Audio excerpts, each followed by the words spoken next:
सोबतच रहा. आपण आता वसई विरार बद्दलचा अपडेट घेणार आहोत. वसई विरार नालासोपाऱ्यातल्या काही भागात 12 तासांपासून हा भाग पाण्याखाली आहे आणि तिथला विद्युत पुरवठा सुद्धा बंद झालाय. त्यामुळे नागरिकांचे खूप हाल होत आहेत.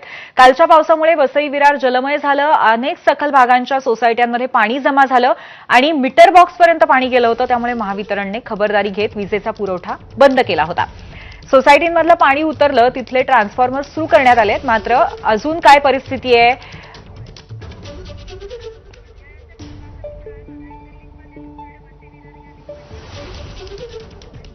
तर सध्या काय परिस्थिती आहे वसई विरारमध्ये जाणून घेण्यासाठी आपण प्रभाकर कुडाळकर यांच्याकडे जाऊयात.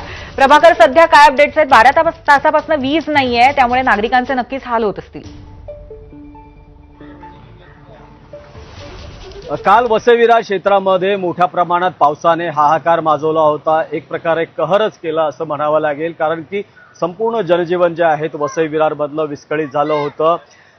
काल जर बघितलं तर संपूर्ण जे रस्त्यावर आहे पाणीच पाणी साचलं होतं आणि सोसायट्यांमध्येही पाणी साचलं होतं. त्यामुळे काल जे आहेत दुपारी 2च्या नंतर अनेक सोसायट्यांमध्ये जे आहेत वीज प्रवाह बंद करण्यात आला होता खबरदारी घेण्यासाठी, कारण की जे आतमधलं जे सोसायटीच्या आतमधलं जे मीटर आहे त्या मीटरपर्यंत पाणी पोहोचलेलं होतं आणि त्यामुळे नालासोपारातील जो काही भाग आहे या ठिकाणी मोठ्या प्रमाणात सोसायट्यांमध्ये पावसाचं पाणी शिरल्यानं जे आहे वीज प्रवाह बंद करण्यात आला होता. आता जवळपास 20 तास उलटून चाललेले आहेत. पाणी जे लाईट आहे हे अजूनही आली नाहीये, कारण की आजही जी परिस्थिती आहे जैसे थे तैसेच आहे. अजूनही रस्त्यावर पाणी आहे, सोसायट्यांमध्ये पाणी आहे. पावसाचा जो जोर आहे हा अद्यापही वाढलेला आहे. त्यामुळे पाणी ओसरण्याचं नाव घेत नाही. पाणी ओसरल्यावरच जे आहे तर वीज प्रवाह सुरू करण्यात येईल. मात्र सध्या जे आहेत काय हाल सोसायट्यांचे होत आहेत हे आपण ऐकण्यासाठी मी आता चंद्रेश पॅनोरामा या सोसायटीमध्ये आहे.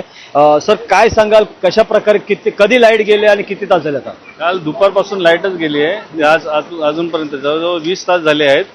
लाईटीचा काय भरोसा नाही आहे आणि पूर्ण सोसायटीमध्ये पाण्याचा प्रवास जास्तच वाढला आहे. त्याच्यामुळे लाईट बंद केले वाटतं महावितरणाने. दुपारी 2 वाजता लाईट नाहीये, आता 20 तास होत आले जवळपास, अजूनही लाईट नाहीये, कारण पाऊस जो आहे हा थांबत नाहीये. त्यामुळे इथलं जे सोसायटीतलं पाणी आहे ते ओसरत नाही. त्यामुळे आधी इथे पाण्याचा निचरा कसा करायचा आणि त्यानंतर वीज पुरवठा पुन्हा पूर्ववत कसा करायचा, असं मोठं चॅलेंज प्रशासनासमोर आहे. पुन्हा एकदा